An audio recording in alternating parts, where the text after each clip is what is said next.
초인의 세계. 이장욱. 명희는 지금 막 마트에 들어선 남자를 물끄러미 바라보았다. 명희가 보기에 남자는 대략 노인에 가까웠지만 노인이라고 해도 가령 지하철 같은 데서 자리를 양보하면 내가 노인으로 보이느냐, 자리나 양보받고 그럴 사람으로 보이느냐 하고 벌컥 화를 낼 것 같은 인상이었다. 아니, 안 앉으면 그만이지 왜 화를 내세요? 하고 항의하거나 인상을 찌푸리면 분명 더 큰 사달이 날 테니 승객들은 입을 다물 것이고, 화를 낸 남자는 여전히 불쾌한 표정으로 손잡이를 잡고 엉거주춤 서 있다가 결국 다른 칸으로 옮겨 가버릴 거라고. 그럴 거라고 명희는 상상했다. 말하자면 그런 분위기의 남자였다. 남자는 키가 크고 몸이 크고 어깨가 귀 밑까지 올라가 있고 굵은 먹덜미에 두드러기가 붉게 올라와 있었는데 그런 외모가 명희의 관심을 끈 것은 아니었다. 남자를 물끄러미 바라본 것은 그의 품속에서 무언가를 발견했기 때문이었는데 그의 품속에서 은빛으로 반짝이는 것. 아, 은빛? 정말 은빛이네. 저 반짝이는 은빛. 저건 바로. 명희는 계산대에 서서 눈을 개슴츠레하게 뜨고 그것을 주시했는데 거의 노려본다고 해도 좋을 만한 시선이었다. 확실히 차가운 느낌의 금속성이다. 끝이 뾰족하고 그러므로 사람을 해칠 수 있는. 결론적으로 저것은 칼인가? 칼이구나. 칼이라니? 남자의 품속에 있는 것은 칼로 보였다. 아니, 그런데 품속에 있는 게 보이느냐고? 명희에게는 보인다. 빛나는 것까지 보인다. 누가 뭘 숨기든 몸속에 넣은 물건이라면 훤히 볼 수 있는 능력이 명희에게는 있다. 숨긴 것을 꿰뚫어 보는 능력이라고 해도 좋고 가린 것을 투시하는 능력이라고 해도 좋지만 괜히 생긴 능력은 아니다.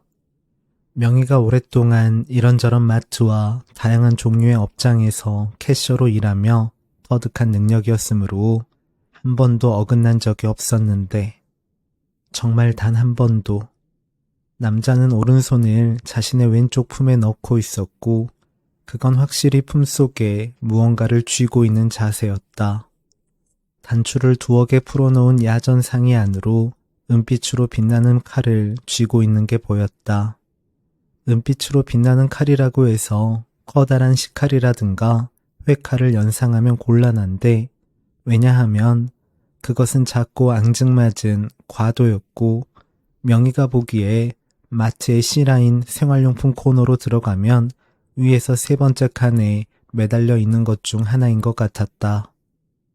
눈을 가늘게 뜨자 남자가 숨기고 있는 과도의 모양이 더 선명하게 보였는데 확실히 저것은 우리 마트에서 파는 물건이 틀림없다. 명희는 결론을 내렸다. 불구죽죽한 얼굴과 날카로운 눈매와 매우 화가 나 있는 남자의 표정을 종합할 때 그의 품에서 반짝이는 과도는 확실히 불길하게 느껴졌다. 아무리 작고 앙증맞은 크기라고 해도 칼은 칼이었으므로 불길하기는 매일 반이었는데 대체 과도란 무엇인가? 과도란 과일을 깎는 칼을 이르는 말로 부엌에 도마 위에 놓여 있거나 마트의 매대에 걸려 있으면 전혀 위협적이지 않은 것. 하지만 길거리라든가 버스 안에서 누가 손에 쥐고 있으면 위험하고 불길한 것. 치명적으로 사람을 훼손할 수 있으니 그걸 들고 있는 사람을 피하게 만드는 것. 그런 것이 과도라는 물건인데 저 남자는 대체 왜 저런 물건을 들고 우리 마트에? 거기까지 생각하다 명희는 생각을 멈추었다. 갑자기 죄책감이 들어서였다. 아, 저 남자도 사람인데, 멀쩡히 살아있고 생활을 하는 사람인데 우리 마트에도 가끔씩 들르는 동네 주민인 것 같은데 아무리 늙은 남자들이 추하고 혐오스러워도 그렇지 이렇게 막 넘겨짚어 의심하는 것은 좀 아니지 않나? 하고 명희는 생각했다. 아마도 저것은 우리 마트에서 산 과도가 틀림없을 것이다. 반품을 하러 왔을지도 모르고 교환을 하러 왔을지도 모른다. 그런데 나는 왜 쓸데없이 의심을 하고 있나? 아니, 그런데 반품이든 교환이든 그런 걸 하려고 왔으면 계산대로 와야지 왜 마트 안쪽으로 들어가나? 안쪽으로 들어가서 뭘 어떻게 하려고 그러나? 생각이 꼬리를 물고 이어지자 명희는 고개를 흔들었다. 명희는 서울 강북에서도 외곽에 해당하는 이 동네에 하나뿐인 중형마트의 캐셔였고 이제 막 49살이 되었으며 암에 걸려 있었다. 암에 걸렸는데도 출근을 해서 포스기를 두드리고 있는 자신이 이상하게 느껴지지는 않았다. 이상하게 느껴지기는커녕 포스기를 두드리며 포인트 번호 있으세요? 영수증 필요하세요? 안녕히 가세요를 반복하는 일이 전에 없이 편안하게 느껴졌다. 그래, 나는 이렇게 생활을 하고 있다. 지금까지 해오던 대로 생활이라는 것을 하고 있다. 병에 걸렸다고는 하지만 그건 지금 당장은 아무것도 의미하지 않는다. 통증도 없고 불편도 없다. 나는 전처럼 생활을 하고 있고 돈을 벌고 있고 그렇다는 것이 중요하다. 그것만이 중요하다. 그런 생각을 명희는 하고 있었다. 안간힘을 다해 하고 있었다. 계산대 아래 놓인 소형 텔레비전에서는 검사 출신 대통령이 벌인 비상계엄 사태에 대해 패널들이 토론을 벌이고 있었지만 명희의 귀에는 들리지 않았다. 그저께 오후 3시에 명희는 대형 병원에 가서 MRI 검사를 들었는데 예상대로 유방암이라고 했다. 이미 림프절 쪽으로 전이가 된 상태라고 해서 2기인가요? 3기인가요? 하고 물었더니 3기로 보이고 허투양성이라서 표적치료 들어가야 하는데 허투양성이란 게 뭐냐면 이라고 젊은 의사는 친절한 어조로 말을 이었다. 허투니 표적치료니 하는 말은 명희에게 잘 들리지 않았다. 들리기는 했으나 해독이 잘 되지 않았다. 지금 이 사람이 무슨 말을 하고 있는 건가? 하는 멍한 생각이 머릿속을 지나갈 뿐이었다.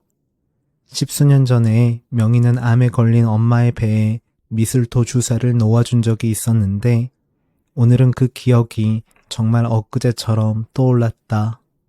미슬토는 겨우살이라는 뜻인데 겨우살이 식물에서 추출한 물질을 몸에 주사해서 NK세포라는 것을 활성화시키면 면역력이 증진되어 전이 위험을 줄이고 증상을 완화시킬 수 있으므로 독일 같은 데서는 대중적으로 많이들 쓴다고 해서 시작했는데 정작 주치의는 대체요법이란 건 증명된 게 없다며 권하지 않았다.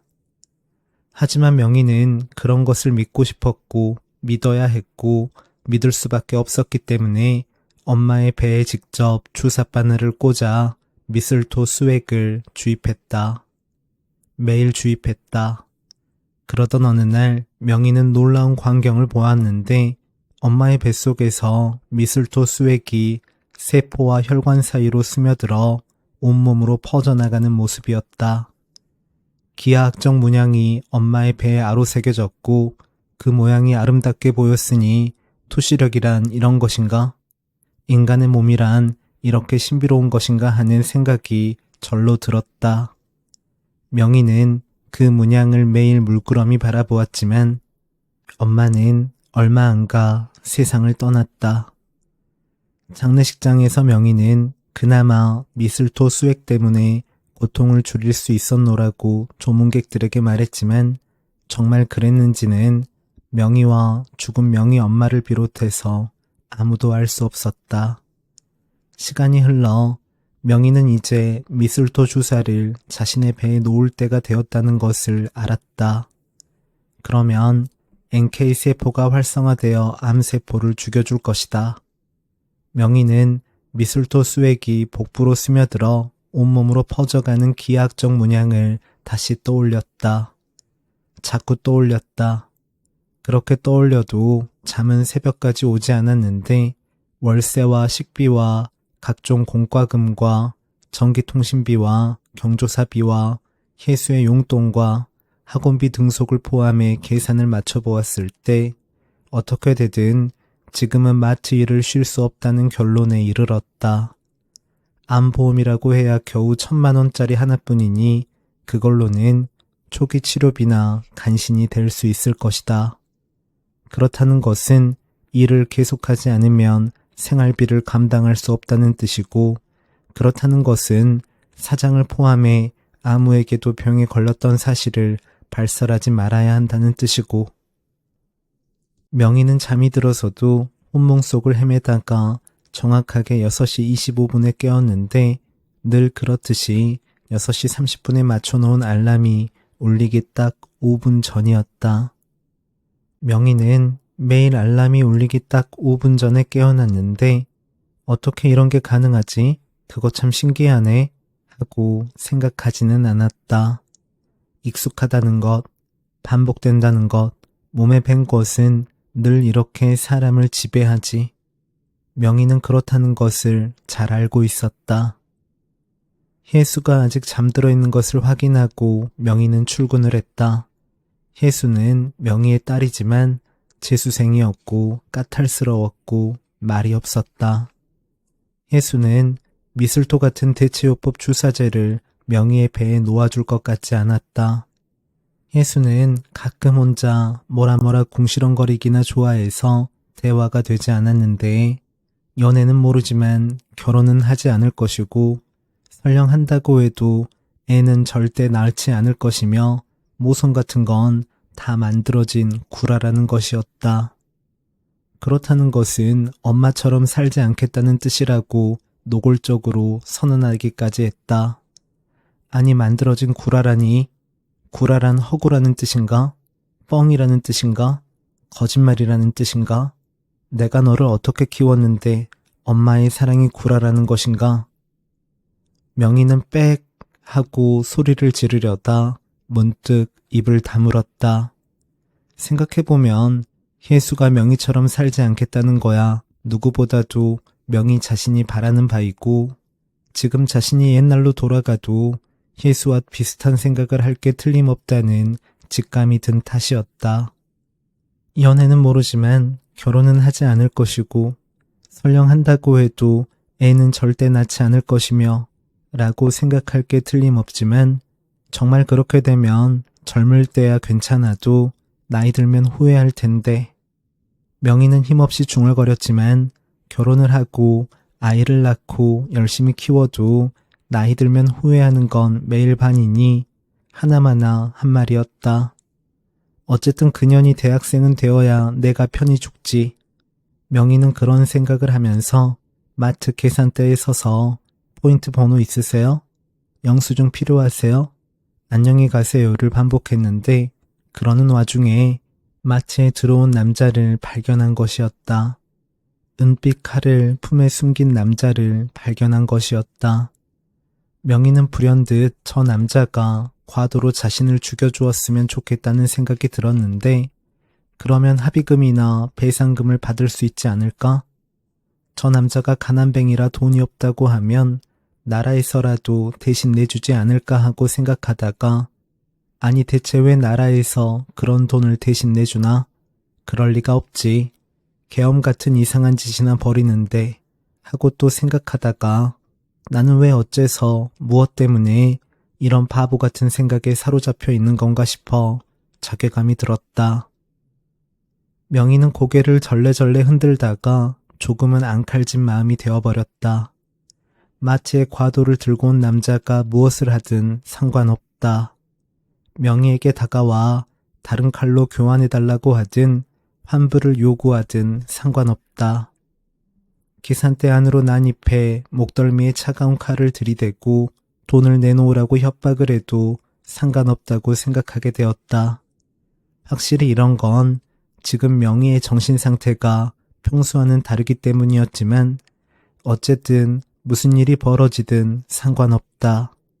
상관없지. 상관이 없고 말고.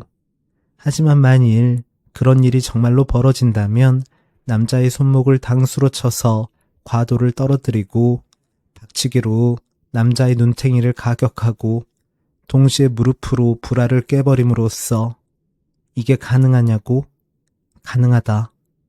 명희는 젊은 시절에 호신술을 배운 적이 있고 그걸 실제 현실에서 써본 적은 한 번도 없지만 가끔 머릿속으로 상상하기는 했다. 누군가를 업어치거나 맺히거나 급소를 가격하는 상상을. 멈추고 다음 손님이라고 명희는 외쳤다. 짐짓 활기차게 외쳤다. 오후에 마트는 한산하고 굳이 그렇게 외치지 않아도 좋았지만 그래도 힘껏 목청을 높였는데 왜냐하면 다음 손님이 마트 앞에 고동에 사는 중년 여성 둘이었기 때문이다. 그들은 언제나 그랬듯 서로 대화를 나누는데 정신이 팔려 명희에게 다가와서도 바구니에 물건을 계산대에 올려놓지 않았으므로 명희는 일부러 큰 목소리로 다음 손님 하고 소리를 지른 것이었다. 이 손님들이 등장하면 명희는 조건반사인 듯 긴장을 했다. 암에 걸려 있는데도 겨우 이런 것 때문에 긴장하는 자신이 우스웠지만 원래 조건반사란 그런 것이 아닌가? 습관이란 그런 것이 아닌가? 삶이란 그런 것이 아닌가? 몸에 들러붙어 떨어지지 않는 것, 거머리 같은 것, 집요한 것, 사형수가 사형대를 향해 걸어가다가 바닥에 고인 물을 저도 모르게 피해가는 습관 같은 것. 명희는 그런 것을 잘 알고 있었다. 지금 명희 앞으로 다가온 두 여자 중 한 여자는 동네의 권력자로 마트 앞 해피홈 아파트의 부녀회장이었다. 다른 한 여자는 지역 집값을 쥐락펴락하는 공인중개사이자 통장으로 역시 힘있는 사람이었다. 두 여자는 마트에 자주 들렀고 자주 명희를 힘들게 했으며 심지어 마트 사장에게 명희를 자르라고 압력을 넣기까지 했다. 명희는 그들을 미워하지 않기 위해 애썼는데 그건 그들을 위해서가 아니라 명희 자신을 위해서였다. 사람을 미워하는 일은 상상 이상으로 심리적 스트레스를 유발하는데 증오나 혐오는 그 자체로 일종의 스트레스이며 당연하게도 스트레스는 건강에 좋지 않다. 증오나 혐오는 일종의 발암물질, 아니 발암 감정에 해당하는데 발암 감정이라니 너무 정확하잖아. 명희는 자신이 발명한 단어가 마음에 들었지만 그런 단어 같은 것은 1분 후면 머릿속에서 휘발되어 흔적도 남지 않으리라는 것을 또 알았다. 두 여자는 여전히 대화를 나누는데 정신이 팔려 있었는데 부녀 회장은 요즘 편두통이 생겨서 소염 진통제를 복용하고 있었고 오늘은 증상이 다소 심했다. 막내 아이가 다니는 초등학교 앞에서 어제 교통사고가 났다는 소문을 듣고 충격을 받은 탓인지도 몰랐는데 1년 전에 사망사고가 난 곳이라 표지판을 바꾸고 울타리를 설치하고 속도 위반 카메라까지 달았는데 또 사고가 나다니. 그때 그걸 처리하느라 부녀회가 얼마나 동분서주를 했는데 대체 학교 앞 관리를 어떻게 했길래 또 이런 사고가. 교장을 바꾸라고 해야 하나? 아니, 교장을 바꾸는 건 어렵겠고 부장교사라도 바꾸도록 압력을 가해야지. 부녀회 이름으로 민원을 넣을 수도 있겠지만 녹색 어머니회나 학부모 운영위원들을 통하는 게 나을 거야. 부녀회장은 마트에 함께 온 공인중개사에게 학교 앞 교통사고 건에 대해 이야기했는데 공인중개사는 통장 일도 겸하고 있었으므로 이 건에 대해 알아야 한다. 간접적으로라도 업무상 필요할지도 모르니까 알아야 한다. 그게 부녀회장의 생각이었다. 글쎄, 그냥 사고가 아니었다니까요. 그냥 사고가 아니었군요. 맞아요. 그냥 사고가 아니었어요. 부녀회장이 말을 이었지만 공인중개사이자 통장은 식용유 가격표를 보며 물가가 이렇게 많이 올랐나 하고 생각하느라 방금 무슨 말을 들었는지 정확하게 이해하지 못했다. 게다가 그녀는 부녀회장과 대화를 나누는 게 점점 피곤하다고 생각하고 있었는데 말을 할 때마다 조금씩 상대를 긁는 타입이야. 아주 살살 긁는다니까. 앞으로 가급적 이 사람과 동행하는 건 피해야겠다. 그런 생각을 하던 참이었다. 방금만 해도 학교도 문제지만 주민센터랑 통반장들도 문제가 많다니까요. 민원을 넣어도 도대체 일들을 안 해. 아, 물론 우리 중개사님은 예외지만 하고 덧붙여서 통장의 심기를 건드렸다. 아니 거기 왜 나를 끌고 들어가나? 통반장이 대체 왜 그런 일을 하나? 통반장이 뭐라고 민원을 받나? 당신은 예외라고 말한다고 해서 진짜 예외가 되나? 처음에는 말이 잘 통한다고 생각했는데 그건 부녀회장의 MBTI가 E로 시작하고 J로 끝나기 때문인 것 같았다. 통장 자신도 E로 시작하고 J로 끝났기 때문에 희미한 동료의식 같은 것이 있었지만 만날수록 자신과 기질적으로 영 안 맞는 사람이라는 것을 실감하고 있었다. 사실 그런 생각은 통장뿐 아니라 부녀회장도 하고 있었는데 부녀회장은 통장이 자기 말을 허투루 듣는 것을 감지하자 학부모가 아닌 사람과 친해지는 건 역시 의미가 없다고 생각하던 참이었다. 말하자면 절실함이 없어, 절실함이. 1년 전에 교통사고가 일어났던 바로 그 장소에서 똑같은 사고가 일어났다니까요. 부녀회장은 똑같은을 스타카토로 끊어서 발음함으로써 자신의 주장을 강조했는데 심지어 작년 교통사고와 비교할 때 같은 날, 같은 시간에 가해 차종까지 같았고 사고를 당한 아이의 학년까지 5학년으로 동일했다는 점을 놀란 표정과 함께 덧붙였다. 마치 1년 전의 사고 차량이 유령처럼 스르르 나타나서 그 자리를 지나던 1년 후에 아이를 친 것 같잖아요. 그게 부녀회장의 주장이었다. 무서워. 왜들 이러는 건지 모르겠어요. 부녀회장은 그렇게 덧붙여 말했는데 그 말을 한 귀로 듣고 한 귀로 흘리던 통장은 발화점이란 단어에는 묘한 매력이 있다고 생각하면서 카놀라유와 해바라기유와 현미유와 올리브유가 끓는 모습을 상상하고 있었다. 하지만 상대가 길가에 뿌려진 피를 묘사하는 바람에 귀를 쫑긋 세우지 않을 수 없었는데 피가 튀어서 아직도 학교 앞 바닥에 새겨져 있다니까요. 아무리 씻어내도 안 사라진대요. 낮에는 안 보이지만 밤에는 핏자국이 귀신처럼 스르르 나타나서 가로등 불빛 아래 빛난다는 거예요. 이 사람은 왜 이렇게 말을 과장되게 하는 걸까? 처음에는 말을 재미있게 한다고 생각했는데 시간이 지나면서는 무슨 말을 들어도 다 뻥으로 느껴지잖아. 통장은 그런 생각을 하며 부녀회장의 말을 들었는데 피 때문인지 귀신 때문인지 조금 불쾌한 감정이 드는 바람에 자신도 모르게 미간을 찌푸렸다. 하지만 부녀회장은 아랑곳하지 않고 다시 한번 밤마다 핏자국이 나타나서 가로등 불빛 아래 빛난다는 거예요. 하고 자신의 말을 반복했는데 그렇게 말하는 순간 밤마다 도로에 스르르 나타나는 핏자국을 자신도 본 것 같은 기분에 사로잡혔으며 아, 소문이 그냥 소문이 아니구나. 아무런 의심의 여지가 없구나. 그렇게 결론을 내리고 몸을 부르르 떨기까지 했다. 부녀회장의 이야기를 들으며 통장은 생각했는데 이 사람은 사실 뒷담화를 좋아하고 매사의 사건을 조금씩 과장하는 데다 상대를 묘하게 긁는 습관이 몸에 밴 사람이지. 하지만 동네의 별별 소문을 다 알고 있는 인물이니 아예 만나지 않을 수는 없고 나는 통장이자 공인중개사니까. 공인중개사에게 정보는 곧 능력이자 수완이니까. 통장이 그런 생각을 하는 동안 부녀회장은 엉뚱한 상상을 하고 있었다. 밤마다 핏자국이 나타나서 가로등 불빛 아래 빛난다는 소문을 죽은 아이나 그 가족이 들으면 어떤 기분일까?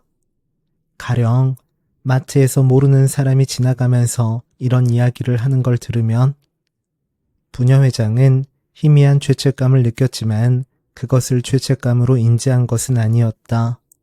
단지 알 수 없는 부정적 감정이 바람처럼 살짝 훑고 지나갔고, 그래서 마음의 표면이 물처럼 흔들릴 따름이었는데, 통장은 계산을 치르고 가능한 한 빨리 부녀회장과 헤어지고 싶었다. 그래서 캐셔에게 카드를 내밀며 3985번 임선옥이요 하고 빠르게 말했고, 캐셔는 3985번 임순옥님이요 하고 반복했다. 참네, 또 그러시네. 임순옥이 아니라 임선옥이라고요. 선거할 때 선, 선무당할 때 선. 통장은 혀를 차며 큰 소리로 면박을 주었는데, 낯익은 얼굴의 캐셔가 오늘따라 얼굴색이나 표정이 좋지 않아 보였기 때문에 자기가 좀 너무했나 싶은 생각이 들었다. 그래도 할 수 없지. 이 사람은 정신머리를 고쳐야 돼. 평소에도 늘 뚱한 표정이잖아. 캐셔도 일종의 서비스직이니 감정노동이 필요한데 저렇게 뚱한 표정으로 잔실수를 반복하면 어떡하나? 그런 게 못마땅해서 마트의 육사장에게 캐셔를 교체하라고 말한 적도 있었는데, 아니 이것도 일종의 서비스업인데 서비스가 형편없으면 되겠어요? 통장과 부녀회장은 육사장에게 그렇게 항의했고, 사람 좋다는 평판을 얻고 있는 육사장은 아 그래요? 아니 그게 그래도 그렇게 형편이 없을 리가 없는데 이상하네. 형편이 없으면 안 되죠. 형편이. 하고 실없는 웃음을 흘렸다. 마트를 나오면서 통장은 부녀회장에게 말했다. 사람이 물이야 물. 허허가 뭐야 허허가. 하지만 육사장은 물이 아니었다. 손님들이 떠난 후 캐셔인 명희에게 듣기 싫은 소리를 해야겠다고 결심했고 실제로 듣기 싫은 소리를 했던 것이다. 이것도 일종의 서비스업인데 서비스가 형편없으면 되겠어요? 하고 육사장은 언성을 높였는데 언성을 높였다고 생각했지만 목소리의 톤이 약간 높아진 정도였다. 육사장의 말이 끝나자마자 명희는 형편이요? 형편이 없다고요? 형편이가 누군데 없어요? 전 그러면 제가 그만둘 테니 형편이를 불러오세요. 그거 저기 아파트 부녀회장하고 통장이 한 말이죠? 아니에요? 하고 날선 반응을 보였다. 육사장은 뜨끔한 느낌이 들어서 아니 내 말은 그게 아니라 하고 허둥거리며 당황했지만 뜨끔하고 당황한 느낌이 들었기 때문에 그 반작용으로 그런데 지금 그게 중요해요? 하고 짐짓 화난 표정을 지어 보였고 이왕 짐짓 화난 표정을 지은 김에 평소에 자신답지 않게 언성을 높였다. 중요한 건 좀 친절하시라는 거잖아요. 육사장은 외쳤다. 육사장이 언성을 높이는 것은 처음 보았기 때문에 명희는 움찔해서 입을 다물었지만 그 후로 부녀회장과 통장에 대한 감정은 명희의 마음에 잔모래처럼 가라앉아 있다가 물결이 지나갈 때마다 부스스 일어나곤 했다. 하지만 암에 걸린 마당에 이런 게 다 무슨 소용인가. 시간이란 미친 듯이 흘러갈 뿐인데 미친 듯이 흘러가다가 스르르 멈출 뿐인데 그것으로 끝일 뿐인데 명희는 자신이 암에 걸리는 상상을 오래전부터 해왔다는 것을 떠올렸다. 엄마도 암에 걸렸고 아빠도 암에 걸렸고 심지어 이모부와 고모부도 암에 걸렸으니 나도 걸리겠지. 물론 이모부와 고모부는 명희와 피를 나눈 사람들이 아니니까 그들이 암에 걸린 것은 별도의 문제라는 것을 명희도 알고 있었지만 그래도 아주 상관이 없지는 않을 것이다. 생활 환경이라든가 습관이라든가 그런 것이 어떻게든 연결되어 있을 테니 아주 상관이 없지는 않을 것이다. 아주 상관이 없지는. 명희는 그런 생각을 하면서 미래를 각오하고 있었는데 각오를 굳게 하고 있어도 실제로 그것이 닥치면 각오 같은 것이 얼마나 허망하고 무기력하게 사라져버리는지 잘 알고 있었다. 두 여자가 마트를 나간 뒤에도 명희는 상념에 잠긴 채 멍하니 서 있다가 아니 그런데 과도를 품고 마트에 들어온 남자는 어디로 사라졌나 하는데 생각이 미쳤다. 남자는 어디로 사라진 게 아니라 이제 막 D라인으로, 그러니까 식음료 판매대 라인으로 들어가고 있었다. 남자의 구부정하고 넓은 등판을 바라보며 명희는 또 엉뚱한 생각을 했는데, 만일 암세포라는 게 일종의 폭탄이라면 어떨까? 그걸 툭 떼어내서 통장이나 부녀회장이나 과도를 갖고 다니는 저 남자에게 휙 던져서 맞힐 수 있다면 좋을 텐데. 오래전에 호신술을 배운 적도 있으니 자세를 딱 잡고 던지면 정확하게 표적에 명중시킬 수 있을 텐데. 그러면 사람의 몸이 쾅 하고 터지면서 몸속의 장기들이 일제히 튀어나올 것이고, 안과 바깥이 뒤집힐 것이고, 내부가 투명하게 보일 것이고. 명희는 그런 상상을 하다가 어이가 없어져서 혼자 웃었다. 미쳤구나 내가. 명희는 그렇게 결론을 내렸다. 방금 마트에서 들어온 환희는 계산대에 서 있는 캐셔가 혼자 웃는 것을 보고 고개를 갸우뚱하게 기울였다. 안과 바깥이 뒤집힐 것이고, 내부가 투명하게 보일 것이고. 캐셔의 머리 위에 그런 문장이 둥둥 떠다니고 있었으므로 환희는 생각했다. 안과 바깥이 뒤집히고 내부가 투명하게 보인다면 좋겠지. 좋을 거야. 확실히 좋을 것이다. 그런데 저 언니는 왜 저런 상상을 하고 있나? 마트에서 캐셔 일을 하면서도 안과 바깥이 뒤집히고 내부를 투명하게 보는 상상을 하는 사람이라니. 그런 상상을 하면서 혼자 미소 짓는 사람이라니. 무언가 시적이지 않은가? 환희는 생각했다. 저런 것을 혼자 상상하고 혼자 우는 사람에게는 호감을 갖지 않을 수 없지. 사람은 자꾸 상상을 해야 한다. 자꾸 다른 모양을, 다른 풍경을, 다른 세상을 머릿속에 그려야 한다. 그래야 사라지니까. 그런 것이 삶이니까. 그렇게 생각하는 환희는 실제로 시인이었고, 무언가를 혼자 상상하고 혼자 웃는 습관이 있었다. 혼자 상상하고 혼자 웃을 뿐만 아니라 다른 사람의 상상을 보고 웃는 일도 잦았는데, 아니 이봐요. 당신 머리 위에 둥둥 떠있는 문장이 보여요. 안과 바깥이 뒤집히고 내부가 투명하게 보이고 하는 그런 문장이. 하고 소리내어 말을 하지는 않았다. 환희가 그렇게 말하면 사람들은 그게 무슨 소리예요? 하면서 환희를 이상한 눈으로 볼 게 뻔하니까. 한 번은 상대방의 상상이 상대방 머리 위를 둥둥 떠다니길래 실제로 그걸 책 읽듯이 읽은 적이 있는데, 역시 예상대로 바보같은 짓이었다. 아니 그러니까 사람 손이 사마귀처럼 날카롭고 뾰족하게 생겼다면 그 손으로 과장새끼 얼굴을 팍팍 긁어줄 텐데 하고 환희는 책 읽듯이 읽었을 뿐인데. 환희씨 지금 뭐해요? 그게 무슨 말이에요? 상대방은 그렇게 말하며 얼굴을 찌푸렸고 환희는 아 죄송해요 실례했어요 하고 사과한 뒤에는 그 사람을 슬슬 피해 다녀야 했다. 예전에 잠시 사귀던 남자와도 비슷한 일이 있었다. 환희가 아 지금 시간 없는데 빨리 집에 가서 플레이스테이션 해야 하는데 플레이스테이션을 하면 좋겠지? 재미있겠지? 즐거울 거야 하고 중얼거리는 바람에 상대 남자가 깜짝 놀란 표정으로 물었다. 아니 환희씨 플레이스테이션도 해요? 환희도 놀란 표정으로 네? 플레이스테이션이요? 그게 뭔데요?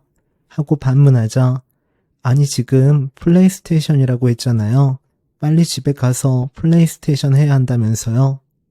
환희가 대답을 하지 못한 채 어버버하자 이윽고 상대방이 얼굴을 찡그리며 말했다. 그럼 방금 한 말 그거 누구 말이에요? 지금 독심술해요? 왜 내 생각을 읽어요? 남자가 불쾌한 표정을 지으며 그렇게 항의하는 바람에 환희는 어쩔 줄을 몰랐다. 환희는 플레이스테이션이 뭔지도 모르면서 그렇게 중얼거린 것이었으나 남자와는 곧 헤어져서 다시 만나지 않았다. 이후 환희는 가급적 남의 상상을 소리내어 읽지 않았다.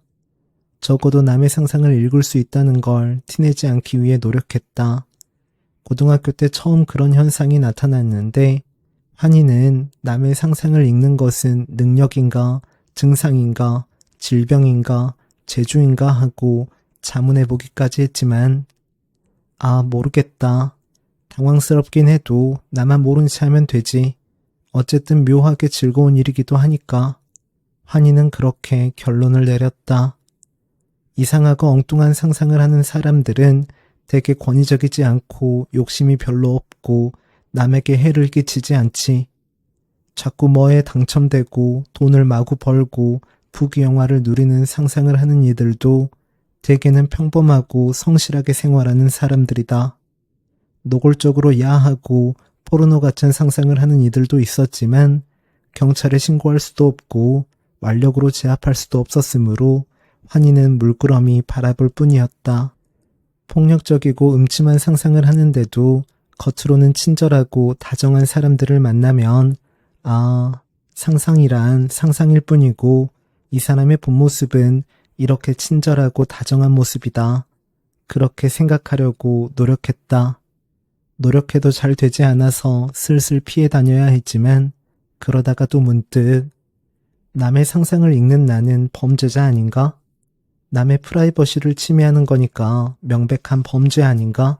같은 생각에 도달하면 갑자기 침울해지곤 했다. 환희는 하지만 이건 내 의지가 아닌데 라고 생각하면서 캐셔를 바라보았다.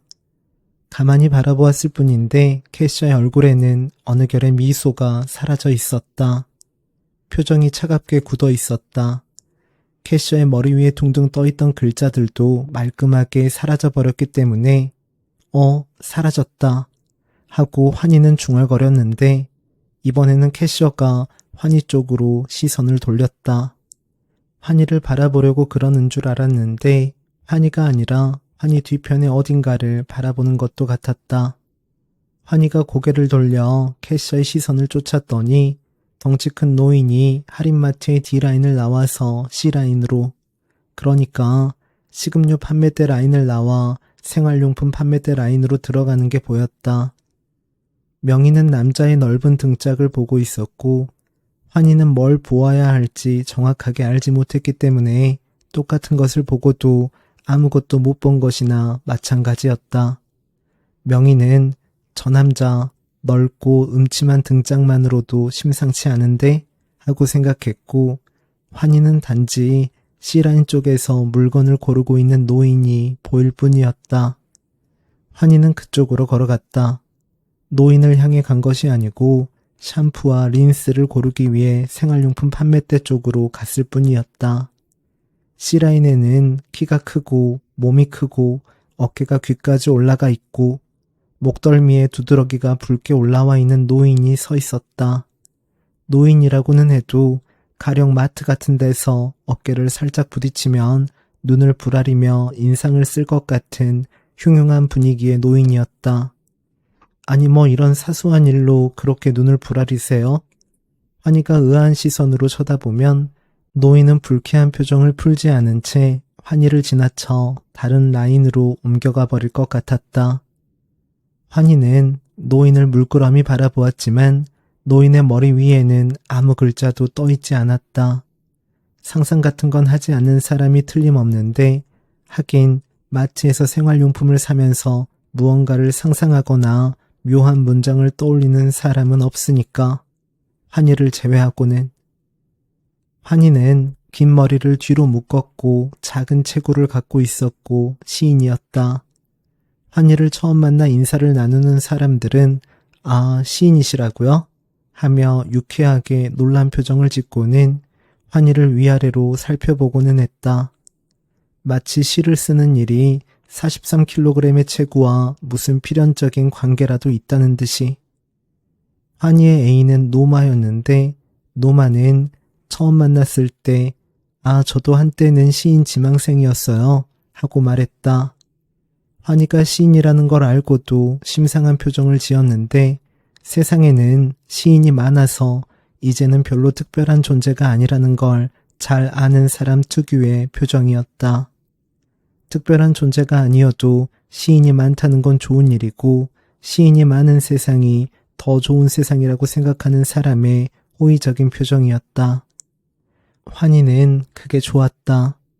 노마의 머리 위에는 아무런 글자도 떠다니지 않았으므로 그것도 좋았다. 연인이 상상을 자꾸 해서 환희가 그걸 읽게 되면 여러모로 불편했으니까. 둘은 만난 지 1년이 되었으며 연인 사이였지만 섹스는 하지 않았다. 환희는 섹스에 별다른 관심이 없는 편이고 그건 노마도 마찬가지였다. 남자인데도 섹스에 관심이 별로 없다니 신기해. 환희는 그런 생각을 했는데 노마가 그런 쪽에 관심이 없는 건 사실이었고 이유는 그 자신도 알 수 없었다. 노마 입장에서 말하자면 그냥 그런데 관심을 들 의욕도 필요도 시간도 없었달까? 처음 만났을 때 노마가 성까지 붙여서 이름을 말했는데도 웃지 않는 유일한 사람이 환희였다. 노마는 그게 좋았다. 노마는 이씨였기 때문에 성과 이름을 붙여서 자신을 소개하면 대개는 웃음을 참으며 뭐라고요? 성함이 뭐라고 하셨어요? 하고 대묻게 마련이었다. 하지만 성과 이름을 붙여서 말했는데도 환희는 깜짝 놀라며 이렇게 외쳤던 것이다. 아니, 노마는 마릴린 먼로의 본명인데? 노마 진이 본명이거든요. 노마님은 남자인데도 그 이름을 쓰시다니 너무 멋져요. 마릴린 먼로의 본명과 겹치는 게 왜 멋지다는 것인지 노마는 알 수 없었지만 오래전 7년 만에 외출을 보고 먼로에게 매료된 기억이 희미하게 남아있었기 때문에 기분이 나쁘지는 않았다. 사실 환희는 노마의 성을 듣지 못하고 이름만 들었기 때문에 그렇게 반응한 것이었지만 아무려나. 그 즈음에 환희는 사람들의 상상을 읽는 일에 피로감을 느끼고 있었다. 확실히 사람들의 상상은 다양하다. 누구를 싫어해서 해코지 않은 상상을 하고 불특정 다수를 대상으로 끔찍한 상상을 하고 심지어 무턱대고 세상이 멸망하는 상상을 하는 이들도 있었다.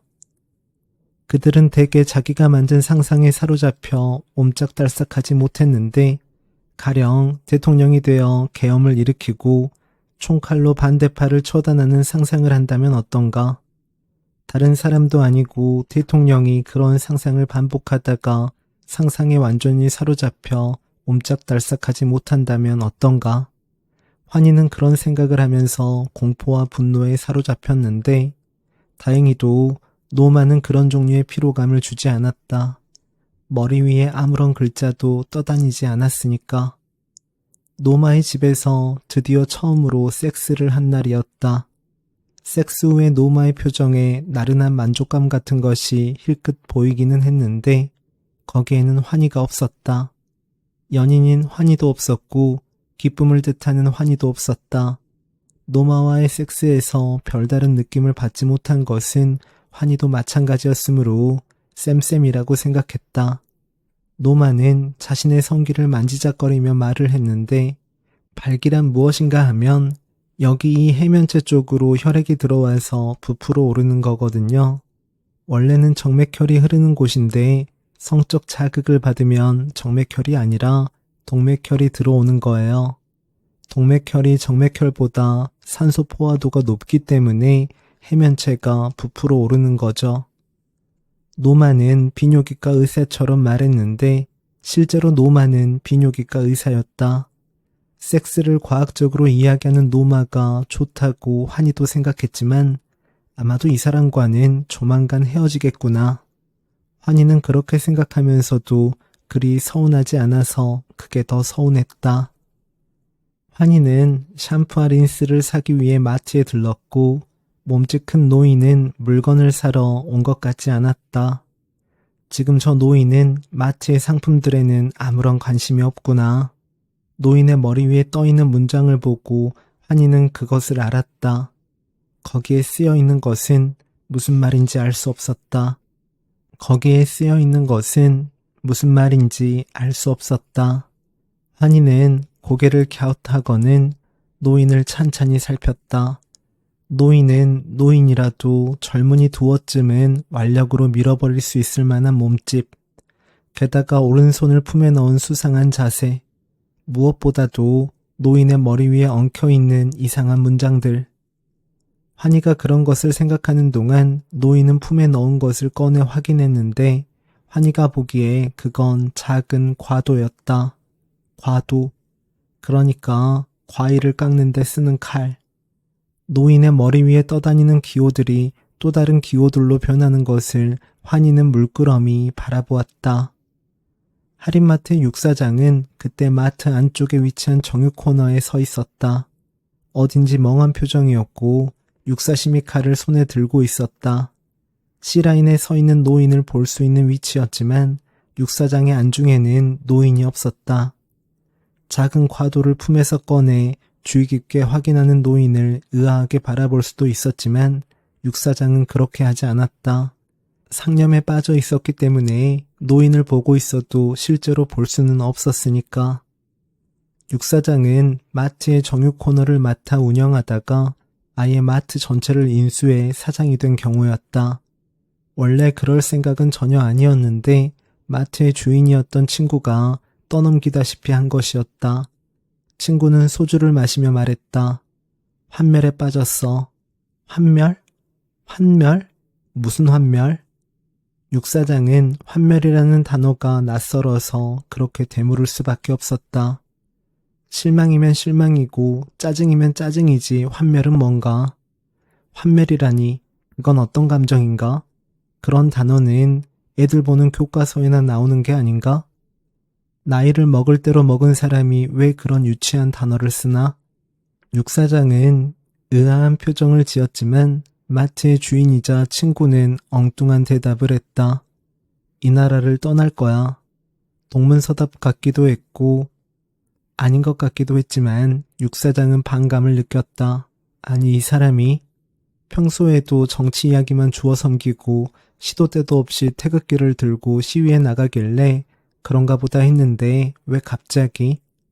육사장은 어리둥절했지만 환멸을 느낀 마트 주인이자 친구는 이민을 가겠다고 선언하고는 정말 얼마 안 있어 아들이 산다는 미국 남부로 떠나버렸다. 육사장에게 마트를 헐값에 넘긴 뒤였는데 나중에 확인하니 그리 헐값도 아니었지만 어쨌든 육사장은 성이 육씨여서 정육점을 운영하느냐는 우스개를 많이 들었다. 아니 고기 육자가 아니고 육지, 대륙할 때 육자를 쓰는 옥천 육씨라고 허허 웃으며 답하곤 했지만 수십 수백 번을 반복해서 듣다 보니 언젠가부터는 웃기지도 않았다. 그런 것을 유머라고 하는 사람들이 짜증스러웠다. 짜증스럽다가 실망스럽다가 종래는 환멸이 느껴졌는데 환멸이라니 아 이런 게 환멸이구나. 특정한 누구를 향하는 것이 아니라 마음속 깊은 곳에 넓고 깊게 고이는 부정적 감정. 이겨내고 싶지도 않고 해결책도 보이지 않으니 그냥 외면해버리고 싶은 감정. 물론 육사장이 환멸 때문에 마트를 인수한 것은 아니었지만 결론적으로 잘된 일인지도 몰랐다. 마트를 인수해서 아내에 대한 추억을 물리적으로 간직할 수 있게 된 셈이니까. 육사장은 아내와 사별하고 혼자 살고 있었다. 강제로 돌싱이 된 셈이랄까? 돌싱? 텔레비전에서 개그맨들이 돌싱이라는 말을 쓰는 것을 보고 육사장은 휴대전화를 켜서 검색을 해본 적이 있었다. 돌싱이란 돌아온 싱글이라는 뜻으로 라는 것을 알게 된 뒤 육사장은 돌싱이라는 단어가 우스꽝스러우면서도 슬프게 느껴졌다. 이토록 슬픈 단어가 우스꽝스럽게 들리니 신기하다는 생각까지 들었다. 친구들과 술을 마시다가 이 이야기를 꺼내자 그건 십몇 년 전 유행어라고 놀림을 받았는데 아니 초인 하리마트 사장님이 그걸 이제 알았어? 친구들은 유쾌하게 웃음을 터뜨렸고 육사장은 희미하게 부끄러움을 느꼈지만 그게 부끄러움이라고 자각할 정도는 아니었다. 육사장은 초인 할인마트의 사장으로 초인 할인마트가 사실은 초인 할인마트가 아니라는 것을 알고 있는 유일한 사람이었다. 원래 초인 할인마트의 이름은 초안 할인마트였고 초안은 세상을 뜬 아내의 이름이었고 육사장은 초안을 사랑했다. 마음 깊은 곳에서 사랑했다. 하지만 생전에 아내가 다음과 같이 말했을 때 육사장은 충격을 받았다. 초안 할인마트? 내 이름을 달겠다고요? 초안이라니 무협지에 나오는 이름이라고 놀림받을걸? 육사장은 아내의 말에 놀라움을 느꼈다. 아내가 초안 할인마트라는 이름을 맞득지 않아 하기 때문이 아니라 무협지를 읽어본 적이 있다는 사실 때문이었다. 아내는 늘 책을 옆에 끼고 살았고 육사장보다 아는 것이 많았지만 자기 이름이 초안인 걸 싫어했다. 옛날 기생 이름 같다는 게 이유였다. 그래도 나는 그 이름이 마음에 드는데, 마음에 들 뿐만 아니라 사랑하기까지 하는데, 직업에는 귀천이 없는데 하고 육사장은 속으로 중얼거렸다. 속으로 중얼거리기만 했을 뿐 소리내어 말하지는 않았다. 간판업자가 초안의 R을 E로 잘못 표기한 시안을 보여주었을 때 대뜸 그걸로 하자고 제안한 것도 아내였다. 육사장은 처음에는 반대했지만 아내의 논리를 당할 수는 없었다. 아내의 논리인즉 초안은 자신의 이름이므로 사용에 대한 권리도 자신에게 있는 바, 자신은 초안이라는 이름의 사용을 불허하겠다는 것이었다. 너무 명쾌하고 당연한 주장이었으므로 마트의 이름은 초안 할인마트가 아니라 초인 할인마트가 되었다. 사람들은 초인 할인마트에 오면 초인이라니 그게 대체 뭘까 하고 궁금해하곤 했다. 부녀회장과 통장도 이 주제로 대화를 나눈 적이 있었는데, 아니 동네 마트라면 동네 이름이나 동네 아파트 이름을 따든가 해야지 웬 초인일까요? 그러게요. 초인이 대체 뭐야? 슈퍼맨이라는 뜻은 아니겠지? 에이 설마 그건 너무 웃기잖아요. 아마 풀 초자에 사람 인자일 거예요. 풀인간? 아, 풀인간. 그것도 이상한데?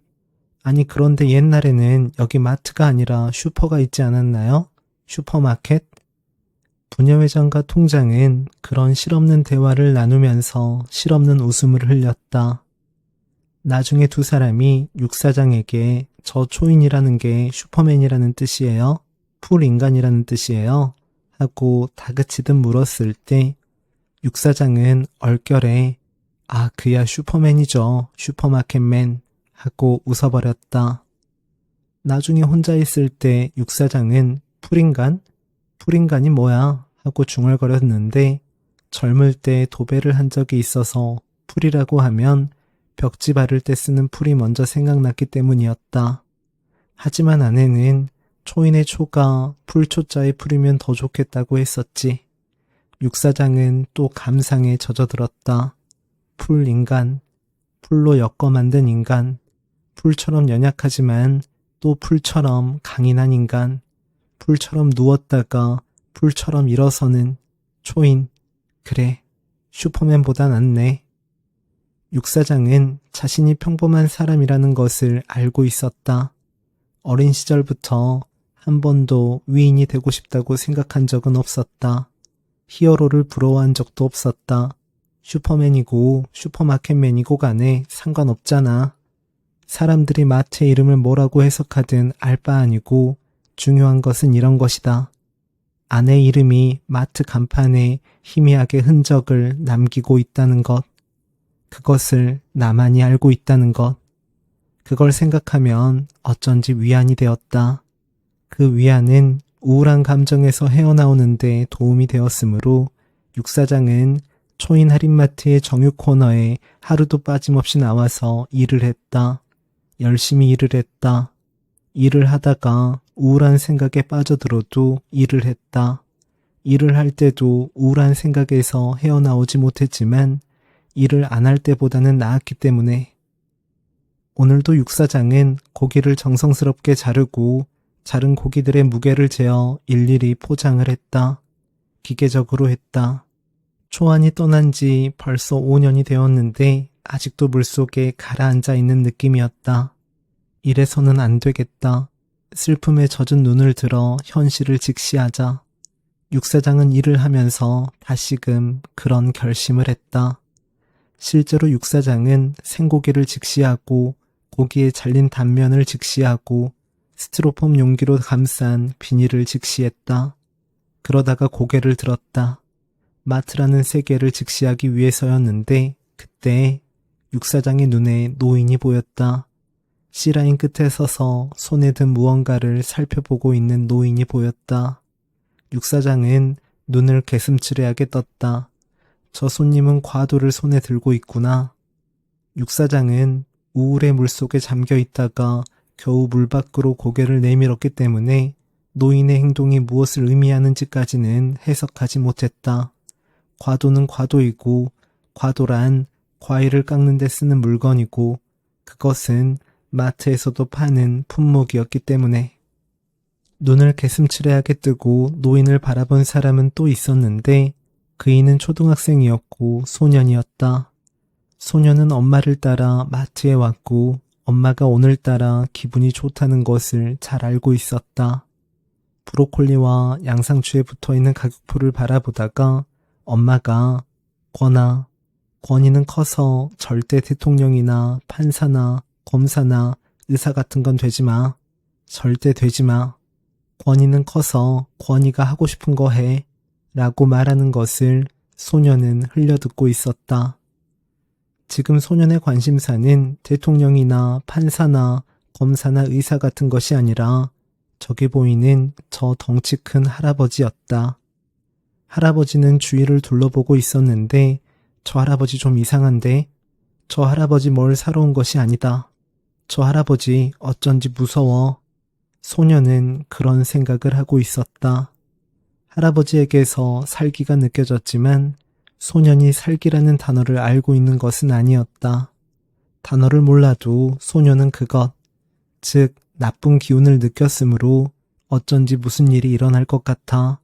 소년은 소년 특유의 감각으로 그것을 알았다. 권이는 새벽에 깨서 괴로워하지 마.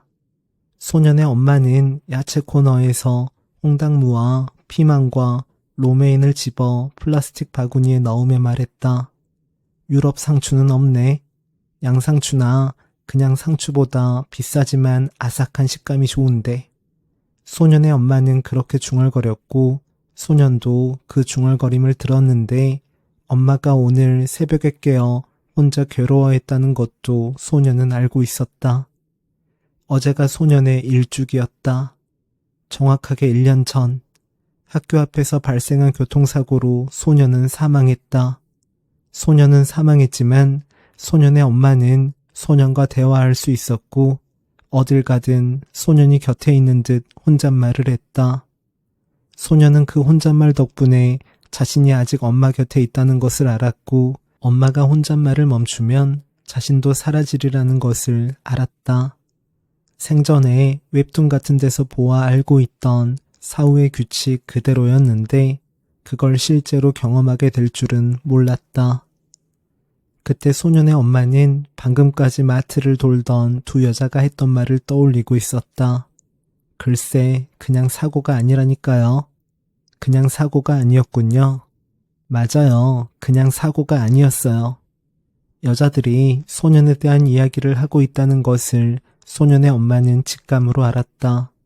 기분이 나쁘거나 하지는 않았다. 두 여자가 소년의 사고를 남의 일로 여기고 있고 자기 아이들에게 일어난 일이 아니라서 안도하고 있다는 것도 알았다. 남의 불행을 접하고 그런 식으로 반응하는 건 인지상정이니까. 소년의 엄마는 하지만 자신만은 그런 식으로 생각하고 떠들지 말아야겠다고 다짐했다.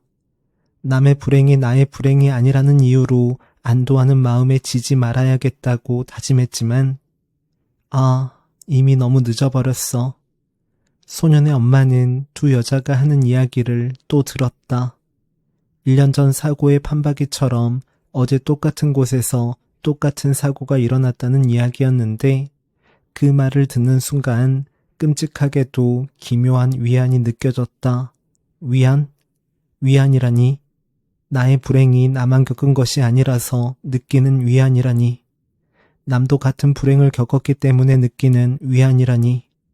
이건 또 얼마나 괴롭고 무서운 감정인가. 소년의 엄마는 희미하게 죄책감이 들었고 의외로 금방 사라지지 않는 그 감정에 시달리느라 자꾸 혼자 중얼거렸고 자꾸 중얼거리는 통에 C라인으로 걸어 들어온 거구의 노인을 보지 못했다. 소년의 엄마는 C라인 생활용품 코너에 매달려 있는 주방 도구들을 눈으로 훑고 있었다. 그녀를 향해 노인은 다가오고 노인의 등 뒤로 작은 체구의 여자가 따라오고 있었다. 여자의 이름이 환이라는 것을 소년은 알았고 소년의 엄마는 알지 못했다. 소년은 노인에게 불길한 기운을 느꼈으므로 엄마에게 자리를 피하라고 말했다. 있는 힘껏 말했다. 말했지만 소년의 엄마는 귓가에 무언가 간지러운 느낌이 들어 고개를 갸우뚱하게 기울였을 뿐이다. 저 손님은 과도를 다른 과도로 바꾸려고 온 걸 거야. 그런 걸 거야. 그러니까 C라인으로 간 걸 거야. 계산대의 명의는 생각했지만 사실 명의의 자리에서는 생활용품 코너가 보이지 않았다. 계산대에서 보이는 것은 A라인 식료품 및 식자재 코너였고 C라인 생활용품 코너는 보이지 않았다. 하지만 오랫동안 이런저런 마트와 다양한 종류의 업소에서 일하며 터득한 능력으로 명의는 C라인 쪽을 투명하게 볼 수 있었다. 남자 손님이 엉거주춤 서 있는 모습도 볼 수 있었다. 저 손님은 과도를 다른 과도로 바꾸려고 하는 모양이지. 명의는 그렇게 생각했지만 그보다는 자신이 죽어가고 있다는 것과 살아가고 있다는 것과 지금 배가 고프다는 것과 오래 서 있어서 다리가 아프다는 것에 시달리고 있었다. 자신이 이런 것들을 한꺼번에 겪고 있다고 생각하니 웃음이 났다. 오래전에 명의는 호신술을 배운 적이 있고 간호조무사 자격증을 따려고 공부한 적도 있는데 왜 갑자기 암에 걸렸는지 알 수 없었다. 간호조무사 자격증은 엉뚱하게도 무도관 관장이 권한 것이었는데 명의는 이런저런 사정이 겹쳐 자격증을 따는 데 필요한 780시간의 실습 시간을 채우지 못하고 중간에 그만두고 말았다.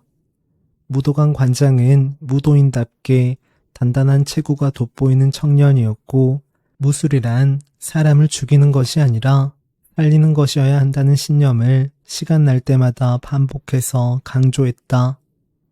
여러분은 사람을 때리는 기술만이 아니라 살리는 기술을 배워야 합니다. 그는 관원들에게 그렇게 역설했다. 그가 나중에 무슨 폭행 혐의로 입건되자 쌍방폭행이라며 상대방을 맞고서 해서 진흙탕 싸움을 벌이고 있다는 이야기를 들었을 때 명의는 깊은 실망감을 느끼고 그 길로 무도를 그만두었다. 간호조무사를 하겠다는 생각도 함께 버렸다. 그런데 왜 병에 걸리나? 이런 걸 운명이라고 하나? 운명이라기보다는 환경 아닌가? 유전 아닌가? 유전이라면 갑자기 병에 걸린 게 아니라 이미 날 때부터 그렇게 되도록 정해져 있다는 뜻이고 환경이라면 오랜 세월 몸속에 병이 쌓여왔다는 거 아닌가? 어느 쪽이든 상관없지만 내가 죽으면 혜수는? 내 딸 혜수는? 그토록 제멋대로의 비관적이고 못돼 처먹은 혜수는? 못돼 처먹었지만 똑똑하고 사랑스러운 혜수는? 명희가 그런 질문에 빠져 있을 때 C라인의 노인은 누군가를 찾는 듯 두리번거렸다. 노인의 눈빛은 살기로 번들거렸지만 그걸 살기라고 느낀 것은 소년뿐이었다. 살기라는 단어를 떠올린 것은 아니지만 단어를 알든 모르든 그게 무언가 불길한 기운이라는 것을 소년은 알았다. 소년은 엄마의 손을 놓고 할아버지에게 다가갔다. 할아버지에게 다가가서 말하기를 할아버지, 할아버지, 그 칼로 과일을 깎으려고 해요. 사람을 죽이려고 해요. 노인은 어디선가 목소리가 들리자 본능적으로 주위를 둘러보았다. 또 한청인가 생각했지만 이번에는 아니었다. 몇 걸음 떨어진 곳에 소년이 서 있었다. 두 팔을 옆구리에 붙이고 두 무릎을 무릎끼리 붙이고 그렇게 차렷자세로 얌전히 선 채 자신을 바라보고 있었다. 노인과 소년은 서로를 마주보았다. 이윽고 소년이 입을 열지 않고 말했다. 천진한 표정이었다. 할아버지, 할아버지, 그 칼로 과일을 깎으려고 해요. 사람을 죽이려고 해요. 이 쬐끄만 애가 무슨 말을 하는 건가 하는 표정으로 노인은 소년을 바라보았다. 노인의 얼굴이 점점 일그러지기 시작했다. 할아버지, 할아버지, 과일을 깎지 말아요. 사람을 죽이지 말아요. 마치 기계가 말하는 것처럼 억양도 없이 소년이 반복했다. 할아버지, 할아버지, 과일을 깎지 말아요. 사람을 죽이지 말아요. 노인은 고개를 흔들었다. 지금 헛것이 보이나? 저것이 진짜인지 헛것인지 알 수가 없구나. 아무래도 저건 진짜가 아니라 헛것 같은데? 이건 아무래도 헛것이 아닐 수가 없는데?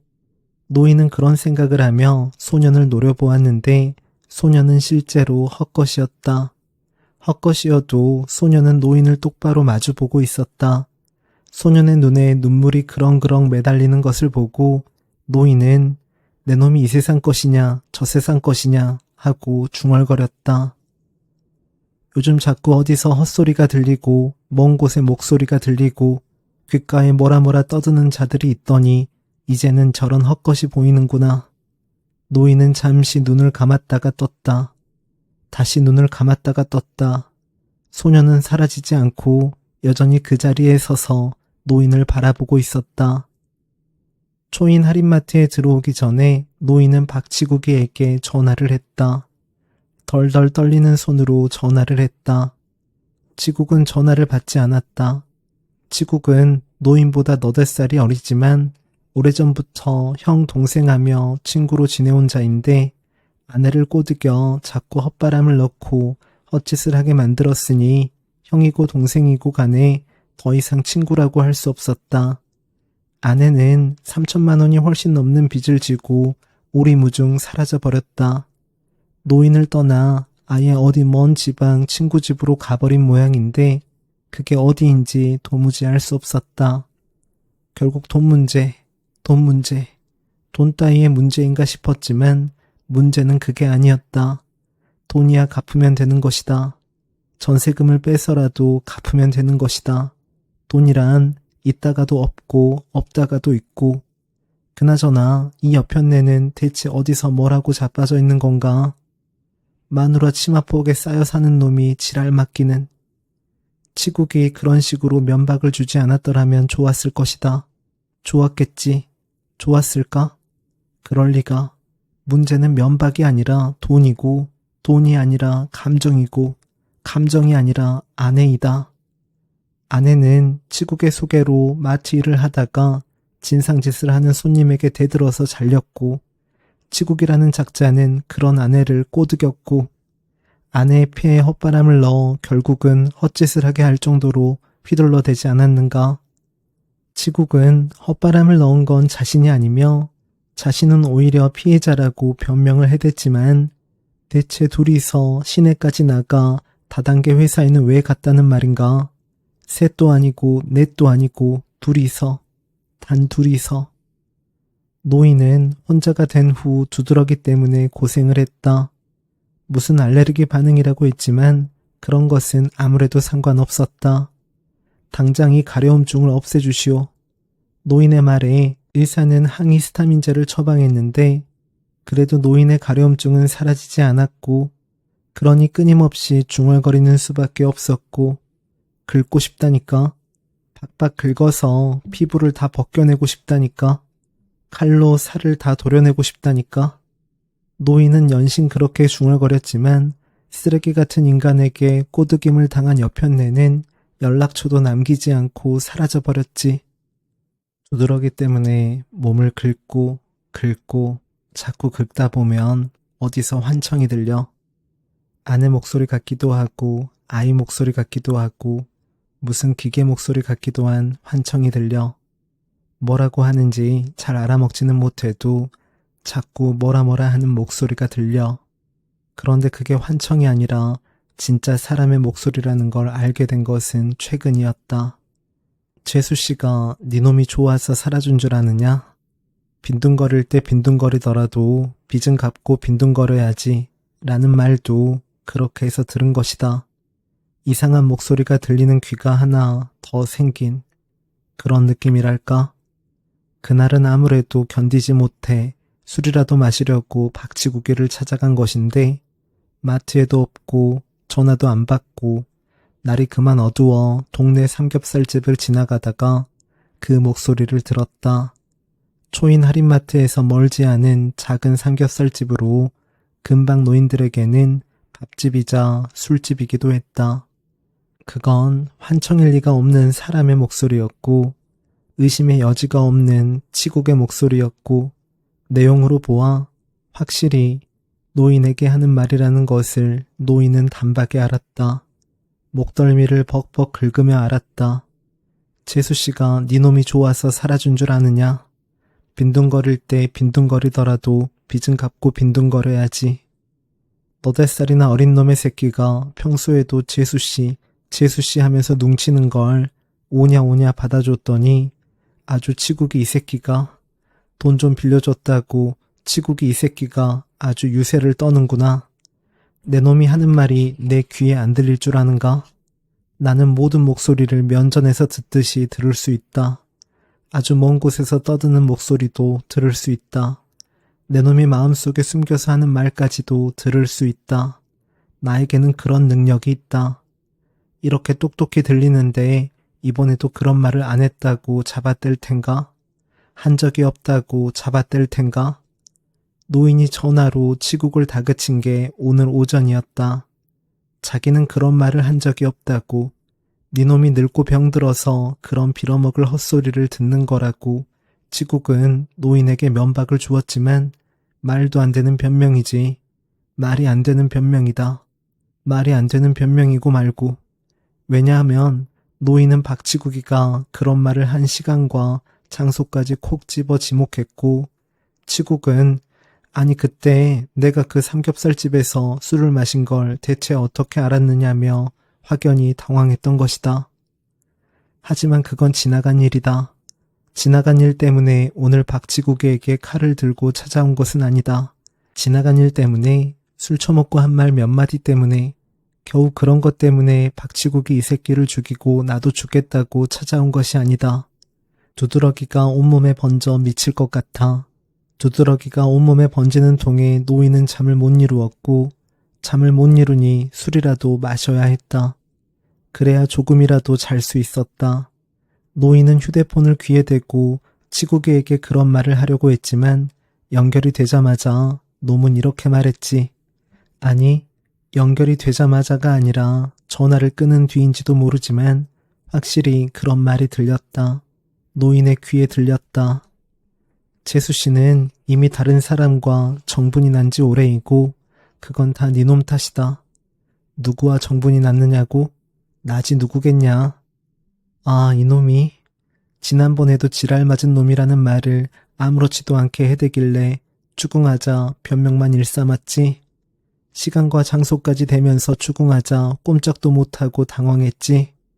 그런데 또 이런 헛소리를 하다니. 신박한 헛소리를 하다니. 두드러기가 온몸에 번져 가렵고 또 가렵다. 미칠 것 같아. 노인은 그렇게 중얼거리며 초인 할인마트로 향했다. 박치국이는 초인 할인마트에서 배달 일을 하는 놈이고 배달 일만 열심히 하면 좋으련만 입이 가벼워 여기저기 헛소리를 하고 다닌다. 게다가 주제넘게 약수터니 다단계니 하는 데를 드나들고 약수터니 다단계니 하는 데서 옥장판이나 골전도 전화기니 그런 것이나 팔면 좋으련만 그 뭔가 무슨 코인이라는 신박한 물건을 영업한다고 휴대전화에 무슨 앱을 하나 깔고 매일 버튼을 누르면 돈을 벌 수 있다고 선전을 해댔다. 노후를 대비하라고 선동을 해댔다. 친구라고 할 수 없을 뿐만 아니라 이제는 원수라고 해도 좋았는데 마지막으로 들은 말에 치가 떨렸다. 재수씨는 이미 다른 사람과 정분이 난 지 오래이고 그건 다 내 놈 탓이다. 누구와 정분이 났느냐고? 나지 누구겠냐? 노인은 앞만 보고 걸었다. 초인 할인마트를 향해 걸었다. 노인의 품에는 과도가 숨겨져 있었다. 마트에 들어선 뒤에도 캐셔가 자신을 주시하고 있다는 것을 알지 못했고 캐셔의 눈에 과도가 은빛으로 반짝이고 있다는 것도 알지 못했는데 은빛? 아 정말 은빛이네. 저 반짝이는 은빛, 저건 바로 계산대에 서서 눈을 개슴츠레하게 뜨고 그렇게 생각하고 있는 캐셔의 존재가 노인에게는 안중에 없었다. 마트에는 물건들이 많지. 먹을 것도 많고 마실 것도 많고 냉장고의 선반에 서랍에 넣어둘 것도 많지. 이 많은 물건을 다 어디에 쓰나? 1,000만 원이면 이걸 다 살 수 있나? 2,000만 원이면 이걸 다 살 수 있나? 박치국이 이놈에게 빌린 돈이면 다 살 수 있나? 사서 전부 길에다 뿌리면 그건 누가 가져가나? 두드러기가 뇌까지 헤집어 놓은 느낌이야. 가렵고 또 가렵다. 온몸의 피부를 벗겨내도 간지러운 건 사라지지 않네. 이건 피부의 문제인가 영혼의 문제인가? 노인은 그런 것을 알 수 없었으므로 자신이 품고 있는 과도로 결국 자신을 해하는 상상에 시달릴 뿐이었다. 치국이 새끼 앞에서, 니놈 앞에서. 다른 사람의 상상을 읽을수록 시가 자꾸 침울해지는 건 왜일까? 환희에게는 그런 게 의문이라면 의문이었는데 오늘은 아무래도 더 침울해질 것 같았다. 환희는 샴푸를 사는 일과 씻는 일의 관계에 대해 생각한 적이 있는데 샴푸를 사는 일에도 시적인 것이 있을까? 있겠지. 물론 있겠지. 세상 어떤 일보다 시적인 것이 거기 있겠지. 하지만 샴푸라든가 린스는 나름 무게가 나가고 그걸로 사람을 때리면 의외로 충격이 클 것이다. 정확하게 귓가를 가격한다면. 환희는 C라인 안쪽에 서 있는 거구의 노인이 품에서 과도를 꺼내는 것을 보았다. 저걸로 어떤 과일을 깎으려고 그러시나? 이 마트는 채소와 과일이 그리 신선한 편이 아닌데 손님이 줄어들수록 채소와 과일은 순환이 안 되고 순환이 안 되니 퀄리티가 떨어지고 악순환은 계속되고 참 안타까운 일이지. 환희는 노인의 등 뒤 5발자국쯤 떨어진 곳에서 노인을 바라보며 생각했다. 생각을 했다. 정말 저런 작은 칼로 누굴 해치려는 건 아니겠지? 공기총이나 일본도나 회칼 정도는 되어야 해칠 수 있을 텐데 저걸로는 어려울 텐데 마트에서는 과도도 팔지만 식칼도 팔기는 하는데 하필이면 저런 작은 물건을 들고. 환희는 눈을 개슴츠레하게 떴다. 노인의 머리 위에 떠있는 어지러운 글자들이 어느 순간 문장을 이루고 의미를 이루었는데 저 할아버지 뭘 하려는 건가? 자해라도 하려는 건가? 환희는 불안에 사로잡혔다. 노인은 상상하다가 상상하는 것을 입 밖에 내어 중얼거렸고 누군가와 대화라도 하는 듯 중얼거렸고 그건 혼잣말이라기에는 음량이 큰 편이어서 환희에게까지 들렸다. 두드러기가 있어, 두드러기가. 두드러기가 온몸에 번져. 병균 같고 벌레 같아. 피부를 다 벗겨내고 싶은데. 노인의 혼잣말을 들은 것은 환희뿐이 아니었다. 소년도 들었고 소년의 엄마도 들었고 캐셔, 명희도 들었다. 명희는 두드러기가 있으면 피부과에 가셔야지 저렇게 큰 소리로 혼잣말을 하면 어쩌나 생각하며 미간을 찌푸리다가 결국 계산대를 비우고 C라인 쪽으로 걸어갔다. 그때 육사장은 정육 코너에 멍하니 서서 노인 쪽을 바라보고 있었지만 여전히 멍한 채였기 때문에 노인의 말과 행동이 무엇을 의미하는지까지는 해석하지 못했다. 보기는 보는데 그게 무언지 파악하지 못하는 이런 것도 우울증 증상 중 하나라는 것을 육사장은 몰랐다. 명희가 C라인 통로로 들어갔을 때 노인은 품속에서 칼을 꺼내든 채 서 있었다. 노인은 혼잣말을 하는 것 같은데도 목소리가 조금씩 높아지더니 치국이, 박치국이 어디 갔어? 그렇게 중얼거릴 때는 더 이상 중얼거리는 것이라고 할 수 없을 정도였는데 낮게 억눌린 노인의 목소리에는 듣는 이의 가슴을 울리는 무엇이 서려 있었다. 노인은 급기야 과도를 들어 허공을 향해 휘젓기까지 했는데 노인의 눈에만 보이는 무언가가 거기 떠있기라도 한 것이 틀림없었다. 육사장은 그제야 노인을 발견했다. 발견했으므로 저 손님 뭔가 이상하다는 것을 알아챘는데도 멀뚱히 바라만 보고 있었다. 노인이 뭐라 말을 하고 있는 것만 이해했을 뿐 뭐라는 것인지는 듣지 못했다. 육사장은 가는 귀가 먹은 데다 백내장이 있었기 때문에 사물이 살짝 뿌옇게 보였다. 본인은 정작 그것이 백내장인 줄 모르고 원래 세상이 좀 흐릿한 거야. 좀 흐릿하게 보이는 게 원래 세상의 본 모습이지. 그렇게 생각하고는 그런 것을 이해하는 자신이 대견하게 느껴지기까지 했다. 눈을 더 가늘게 뜨면 노인의 일그러진 얼굴이 보일 법도 했지만 육사장은 단지 어리둥절한 표정으로 시선을 그쪽에 두고 있을 뿐이었다. 육사장과 달리 명희는 알았다. 노인은 치국이, 박치국이 어디 갔어? 하고 낮게 으르렁거렸는데 치국이란 마트에서 배달 일을 하는 치국씨를 지칭하는 게 틀림없었다. 성은 박씨인데 사람들이 자꾸 김씨성을 붙여 부르는 통에 상처를 많이 받았다고. 어려서부터 그렇게 놀림을 많이 받아 이골이 난 탓에 이제는 일부러 자기가 먼저 제 이름을 갖고 농담을 한다고 입버릇처럼 말하는 사람이었다.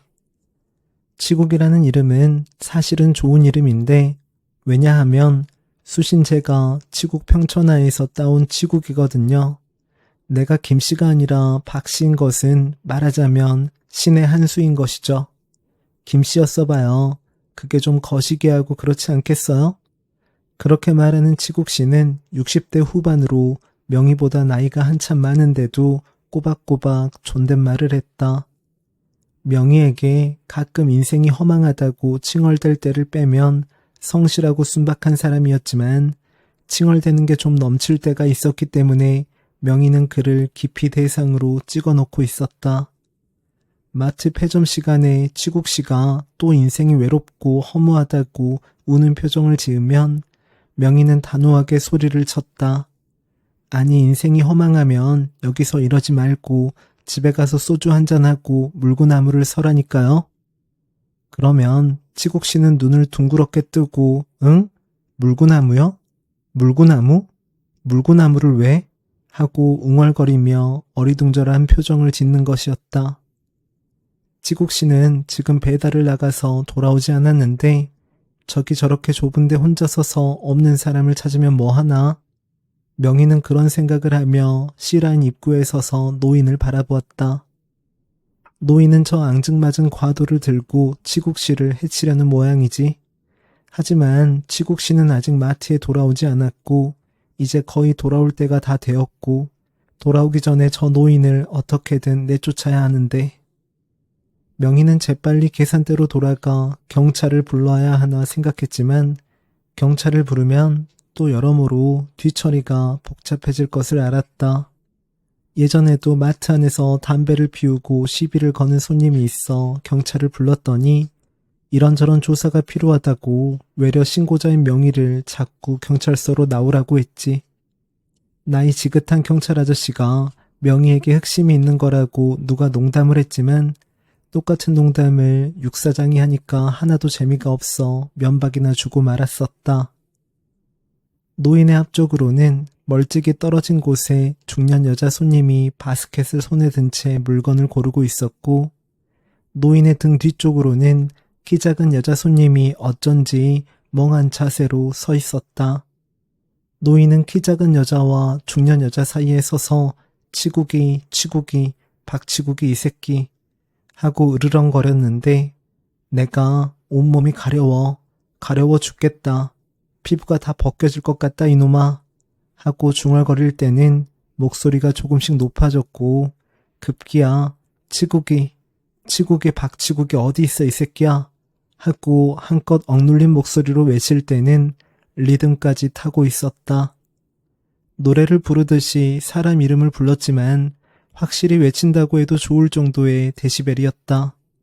노인은 과도를 제 머리 위로 들어 올리고는 상반신을 부르르 떨기까지 했는데 그 순간 환희는 노인의 머리 위에서 어지럽게 춤추던 문장들이 순식간에 뒤엉켜 알 수 없는 기호로 변하는 모양을 바라보았다.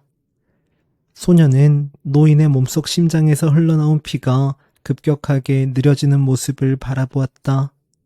노인은 자신의 귀에서 또 이상한 소리가 울린다는 것을 알아챘는데 그 목소리는 치국의 목소리도 아니고 아내의 목소리도 아니고 어딘지 알 수 없는 곳에서 들리는 흐릿하고 여린 목소리였다. 그 목소리는 가만히 있어요 할아버지 라고 작게 웅얼거리는 목소리였다. 그것이 소년의 목소리라는 것을 노인은 허공을 향해 과도를 들어올린 채 정지한 자세로 깨달았다.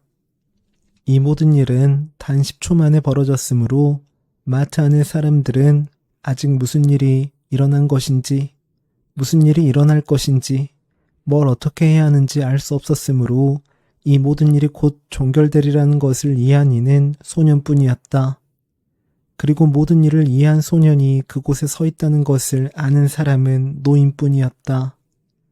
노인은 손을 허공으로 향한 채 갑자기 얼음이 된 듯 움직이지 않았고 소년은 슬픈 눈으로 가만히 그런 노인을 바라보았다. 노인을 바라보았다고 했지만 실제로 소년이 노인을 바라본 것은 아니었다. 소년이 바라본 것은 노인이라기보다는 노인을 구성하는 물질들이었다.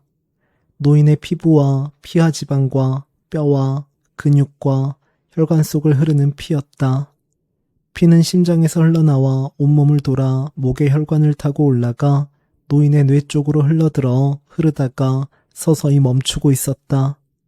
심장을 둘러싼 관상동맥에 흐르던 피도 서서히 멈추고 있었다.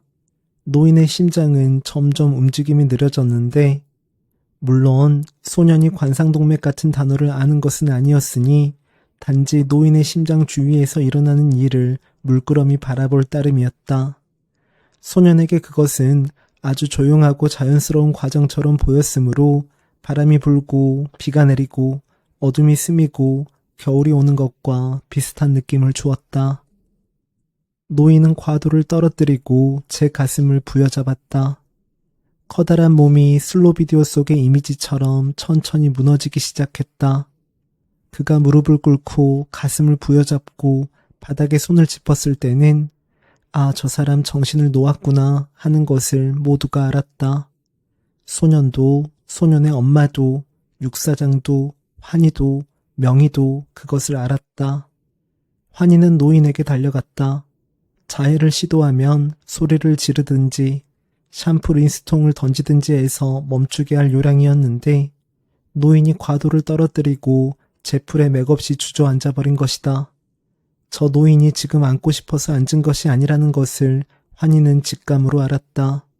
몸속을 미친 듯이 흐르던 에너지가 갑자기 끊어지고 온몸의 기관들이 전기가 나간 듯이 일제히 기능을 멈춘 것 같았다.